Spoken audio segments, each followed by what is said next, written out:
We are starting a voyage through the annals of history as we look into the remarkable narrative of the Portuguese Empire, a colossal entity whose impact echoes through the ages. From its origins amidst a patchwork of kingdoms to its ascent as a global powerhouse, the saga of the Portuguese Empire is one of daring adventurers, monumental conquests, and enduring legacies. Traverse the bustling streets of Lisbon, chart unexplored territories across distant seas, and acquaint yourself with intrepid figures like Vasco da Gama. Yet, beneath the veneer of grandeur and riches lies a tale of intrigue, ambition, and the inevitability of change. Join us as we unravel the epic tale of the Portuguese Empire, a journey that promises to captivate your imagination and illuminate the profound impact of history on our world today. Travel back in time to the early 1500s, when the Kingdom of Portugal, ruled by the House of Aviz, underwent a remarkable transformation. Despite starting poor, Portugal quickly rose to become the strongest force in the Indian Ocean area. This period marked the beginning of what would become one of the biggest and longest-lasting empires in history. It all began with Vasco da Gama's incredible journey. For 309 days, he sailed from Lisbon, Portugal, around the Cape of Good Hope and across the vast Indian Ocean until he reached the Indian port of Calicut on May 20th, 1498. This journey was groundbreaking, as it opened up new trade routes and opportunities for Portugal. Over the next years, leaders like Afonso de Albuquerque further strengthened Portugal's presence in Asia. They established important bases and trade networks that would last for centuries. Portugal's influence in Asia endured until 1999, when China regained control of Macau, ending Portugal's long-standing foothold in the region. Portugal made history by being the first to send ships filled with Western power into Asia. Even though Portugal was a small country with just over 1 million people in the 15th century, its kings became incredibly wealthy. They acted more like rich businessmen, earning huge profits from the spice trade in Asia during the 16th century. This trade mainly involved spices like cinnamon, cloves, and pepper. Before the Portuguese came along, Muslim traders controlled this trade, with Venice acting as their main go-between with Europe. Lisbon wanted to change this and break the Muslim traders' monopoly. They aimed to make big profits from this trade, and they did. For instance, after Vasco da Gama's first trip to India, the cargo he brought back was worth 60 times more than what they initially spent. Even though the Portuguese ships and crews faced big losses, up to 35% each year, the trade remained hugely profitable throughout the 16th century. In the ensuing years, Portuguese mariners continued exploring the shores and archipelagos of East Asia, erecting strongholds and trading posts along their path. By 1571, a series of maritime fortifications linked Lisbon to Nagasaki, spanning the coastlines of Africa, the Middle East, India, and South Asia. This expansive trade network and the resulting colonial commerce significantly bolstered Portuguese economic expansion from 1500 to 1800, contributing roughly 1/5 of Portugal's per-person income. In addition to trade, the Portuguese were driven by a sense of religious duty deeply rooted in their history of crusading. Having recently conquered the last Muslim stronghold in Iberia in 1492, they saw an opportunity to extend their crusading spirit into Asia. Their aim was twofold: to outmaneuver the Ottoman Empire and to ally with the legendary Prester John, believed to rule a Christian kingdom in the East, with the ultimate goal of liberating Jerusalem. This mission was not merely about economic gain, it was about fulfilling a sacred duty as devout crusaders in the name of Christ. By the peak of their maritime empire in 1572, Portugal's nobles, including noblemen, sailors, and soldiers, viewed themselves as equals or even superior to the heroes of ancient times. Luís de Camões, in the dedicatory prologue to his epic poem, The Lusíads, celebrated the daring exploits and renown of the Portuguese. elevating them to the status of legendary figures admired by gods like Neptune and Mars. However, how exactly did the Portuguese manage to assert their dominance and control over the lucrative trade routes of the Indian Ocean in the early 16th century? Numerous factors contributed to the rise of Portuguese power during the Age of Discovery, but one factor stands out prominently: their military prowess. The Portuguese possessed advanced naval technology, including superior gunnery and innovative shipbuilding techniques exemplified by the caravel, a nimble sailing vessel adept at sailing against the wind. Their seamanship skills were unmatched, allowing them to navigate treacherous waters with ease. Furthermore, their fighting style was characterized by ruthlessness, fueled by a deep-seated animosity towards Muslims.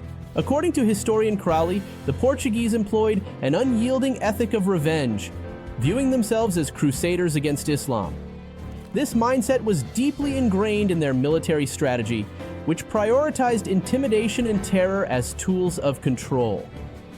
Afonso de Albuquerque, a central figure in Portuguese expansion, advocated for the use of terror to maintain dominance over conquered territories. Following the sacking of Goa in 1510, Albuquerque wrote to the King of Portugal, boasting of the destruction wrought upon Islamic structures and graves, emphasizing the importance of instilling fear to subdue local populations. This brutal approach formed the cornerstone of Portuguese expansion, with diplomacy taking a backseat to military conquest. Instances of Portuguese violence abound in historical records. For example, after Vasco da Gama's initial voyage, Pedro Álvares Cabral led a fleet to the Indian Ocean. In a conflict at Calicut in 1500, over 50 Portuguese were killed. In retaliation, Cabral seized Arab merchant ships, massacred hundreds of their crews, and subjected the city to bombardment, causing widespread devastation and loss of life. During his second voyage to the region in 1502, Vasco da Gama engaged in a violent encounter off the coast of Malabar. He encountered a ship carrying 240 Muslim pilgrims, including women and children. Despite the vessel surrendering peacefully and the Muslim merchants offering their wealth, da Gama showed no mercy. He chose to burn the ship and all its passengers, displaying great cruelty without any pity, as recounted by eyewitnesses. The brutality of this act reverberated profoundly, leaving a lasting impact on Hindus and Muslims in India for generations. During the same voyage, da Gama launched further acts of retribution. In Calicut, he bombarded the city as punishment for an earlier attack on Cabral and his crew in 1500. Additionally, da Gama ordered the hanging of 34 Muslim captives, followed by the gruesome mutilation of their bodies. Their decapitated heads, hands, and feet were severed and sent in a small fishing boat to the city, accompanied by a chilling message. In his letter, da Gama demanded payment for goods taken from the port under the city's guarantee, threatening hostility unless his demands were met. These brutal actions epitomized the ruthless tactics employed by the Portuguese to assert dominance and extract concessions from Indian ports. Da Gama's actions were not isolated incidents, but rather reflective of a broader pattern of Portuguese aggression in Asia.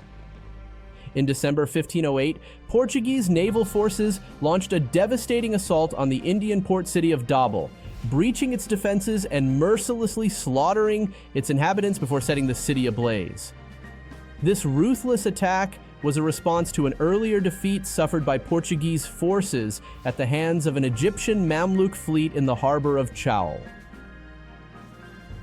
Francisco de Almeida, deeply affected by the loss of his son at Chaul, instructed his captains to strike fear into the hearts of their enemies, ensuring they would be left traumatized. Crowley describes the assault on Dabul as a dark chapter in the history of European conquest, leaving the Portuguese reputation tarnished on Indian soil. Along the Indian coast, a new curse arose among the locals, reflecting their fear and resentment towards the Portuguese invaders. The 18-year period between December 1497, when Vasco da Gama rounded the Cape of Good Hope, and December 1515, when Albuquerque died off the Indian coast, marked a crucial juncture in history. The narrative unfolds as a classic adventure tale, brimming with suspense, brutality, and dramatic twists. Its characters, though larger than life, exhibit a duality of being extraordinary yet repulsive, oscillating between envisioning the world in novel ways and reveling in the demolition of entire cities. For instance, in Mombasa in 1505, the Portuguese slew 700 Muslims with the loss of only 5 of their men. Similarly, at Dabul on the final day of 1508, no living thing was left alive. In Goa in 1510, Albuquerque's forces killed so many people that the city's renowned crocodiles were unable to consume them all. Despite the brutality of their methods, figures like Francisco de Almeida and Afonso de Albuquerque played crucial roles in establishing a lasting Portuguese presence in Asia. Serving as the first and second viceroys of India, they engaged in fierce competition while pursuing their common goal of expanding Portuguese influence.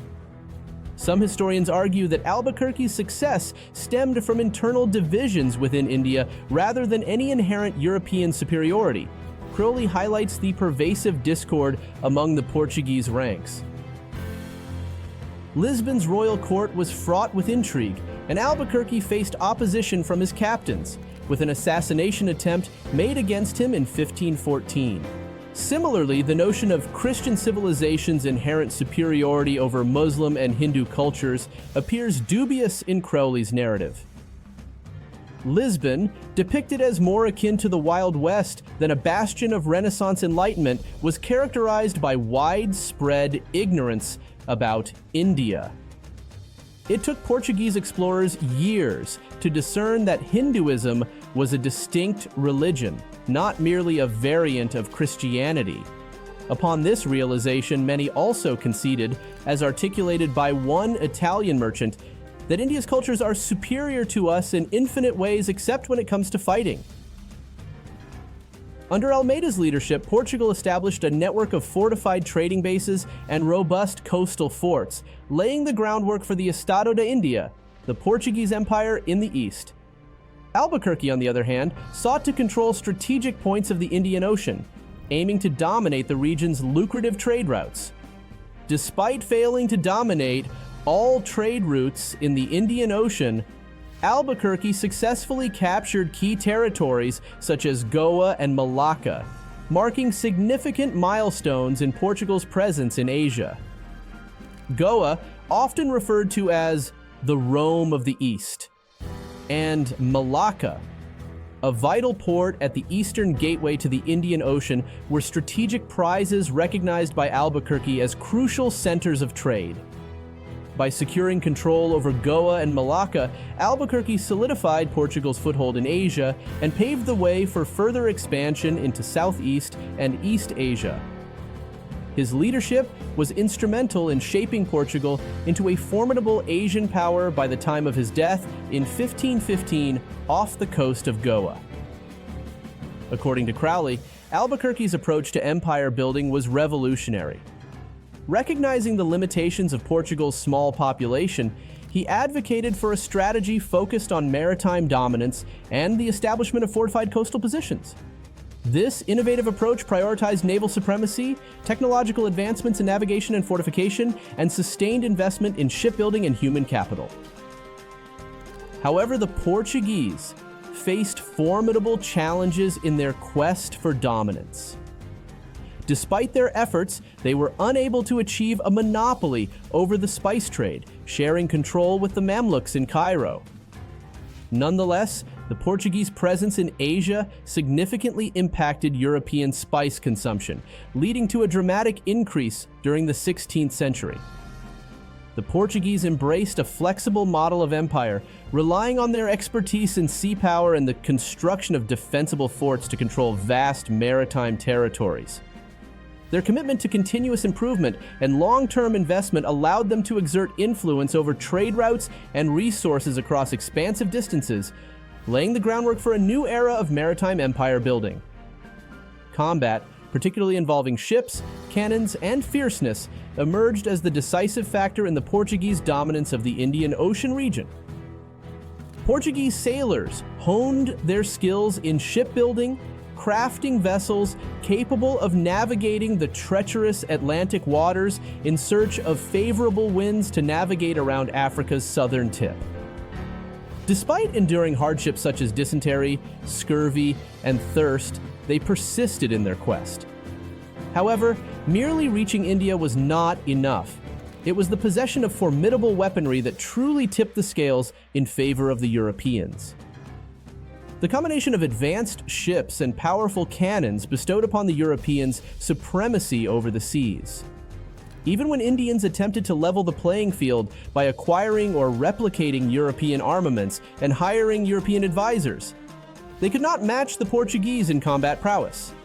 Described as a berserker fighting style, Portuguese fighters from the lowliest foot soldier to figures like Albuquerque himself exhibited a ferocity and courage that struck fear into their adversaries.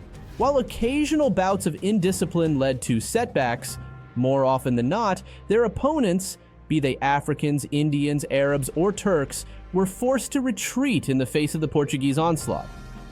Despite their flaws, Portugal's leaders demonstrated strategic foresight. By 1505, King Manuel recognized the potential for a small European force to control the lucrative spice trade routes of the Indian Ocean by seizing strategic locations such as Aden, Ormuz, and Malacca. Albuquerque further solidified this vision in 1510 when he identified Goa as the linchpin of Portugal's imperial ambitions in the region, remarking to Manuel that its capture would serve as the foundation for reconquering India if necessary. The strategic acumen of Manuel and Albuquerque brought Portugal to the brink of a monumental transformation. Their efforts sought to elevate Portugal from the periphery of Western Eurasia to the epicenter of a global empire. It was a bold vision that, had it been fully realized, would have rewritten the course of history on an unprecedented scale. Although they couldn't completely control trade in the Indian Ocean, Albuquerque successfully captured Goa and Malacca, which became crucial hubs for Portugal's presence in the region. Goa, known as the Rome of the East, and Malacca, a key port at the entrance to the Indian Ocean, were identified by Albuquerque as vital centers for trade. By seizing these territories, Albuquerque cemented Portugal's position in Asia and set the stage for further expansion into Southeast and East Asia. By the time of his death in 1515, off the coast of Goa, Portugal had become a significant power in Asia. Crowley highlights Albuquerque's pivotal role in establishing this overseas empire, noting that he introduced a groundbreaking concept of empire building. Portugal's approach to empire building shifted away from the idea of occupying large land areas and focused instead on flexible sea power. This strategy involved establishing fortified coastal forts and a network of bases to maintain control over trade routes. The Portuguese prioritized naval supremacy and developed expertise in fortress building, navigation, cartography, and gunnery. Their ability to coordinate operations over vast maritime distances, combined with sustained investment in shipbuilding and human resources, enabled them to establish a far-reaching seaborne empire capable of controlling trade and resources across vast expanses of ocean. The Portuguese's extreme cruelty in their conquest of the Indian Ocean and other parts of Asia can be attributed in part to their numerical disadvantage and the need to avoid prolonged conflicts. To overcome this challenge, they employed a ruthless psychological warfare strategy to instill fear and deter resistance among the local populations. Historian William Greenlee highlights their reliance on superior artillery to enforce compliance and establish dominance in the region. However, it's important to note the Portuguese's strengths under Albuquerque. He overlooked some significant weaknesses. Portugal's imperial ventures in the east were consistently underfunded, as the primary focus of Portuguese kings remained on the Iberian Peninsula and North Africa. Moreover, The Portuguese, particularly the noblemen, were slow to adapt to evolving methods of warfare. Their expansion into the Indian Ocean occurred during a transition from medieval combat, emphasizing individual prowess, to a more modern style centered on mass formations and long-range firepower. Despite these challenges, Portugal ultimately prevailed, albeit not without encountering setbacks due to their reluctance to fully embrace new tactics. The Portuguese succeeded in the 16th century in Asia due to their advanced naval and military technology, coupled with their aggressive nature and willingness to resort to cruelty and violence. Prior to their arrival, the Indian Ocean region was marked by persistent conflict and unrest, as highlighted by historian Upinder Singh. However, the Portuguese proved to be more adept navigators and fighters compared to their Asian counterparts, demonstrating relentless determination in their pursuits. As observed by Florentine merchant Piero Strozzi, while acknowledging the superiority of Indians in various aspects, the Portuguese excelled particularly in combat prowess. The narrative of the Portuguese Empire is one of audacious exploration, monumental conquests, and enduring legacies that have left an indelible mark on history. From humble beginnings, Portugal emerged as a dominant force in the Indian Ocean region, shaping trade routes, cultures, and power dynamics for centuries to come. Led by intrepid figures like Vasco da Gama, the Portuguese navigated uncharted waters, charting new territories and establishing strategic footholds across distant lands. At the heart of Portugal's rise to prominence was its military prowess, characterized by advanced naval technology and a ruthless approach to warfare. Possessing superior ships and cannons, the Portuguese exerted control over the seas, leveraging their ferocity and combat skills to intimidate adversaries and secure dominance in the Indian Ocean. Their berserker fighting style, as described by historians, instilled fear in opponents and facilitated their conquest, despite occasional setbacks and challenges. Strategically, Portugal's leaders demonstrated foresight and ambition, recognizing the importance of key choke points and trade routes in controlling the spice trade and projecting power in Asia. Figures like Afonso de Albuquerque played pivotal roles in establishing fortified bases and expanding Portuguese influence, laying the foundation for a global empire centered around maritime dominance. However, Portugal's ascendancy was not without controversy and criticism. The brutality of their conquests, marked by acts of violence and cruelty, tarnished their reputation and elicited resentment among indigenous populations. Despite their technological superiority, the Portuguese faced resistance and challenges from rival powers and internal divisions, underscoring the complexities of empire building in a diverse and dynamic world. In conclusion, the Portuguese Empire's legacy is a testament to the enduring impact of exploration, conquest, and colonization on global history. While their achievements in navigation, trade, and empire building are remarkable, they are also accompanied by a legacy of exploitation, violence, and cultural imperialism that continues to shape our understanding of the past and its implications for the present day. As we reflect on the triumphs and challenges of the Portuguese Empire, we are reminded of the multifaceted nature of historical narratives. While celebrating their achievements in navigation, trade, and military strategy, we must also confront the darker aspects of colonization, including exploitation, violence, and cultural disruption. Yet amidst the complexities and contradictions, the story of the Portuguese Empire offers valuable insights into the dynamics of power, the human spirit of exploration, and the enduring impact of historical events on our world today. It prompts us to consider the legacies we inherit, the choices we make, and the responsibilities we bear as custodians of history.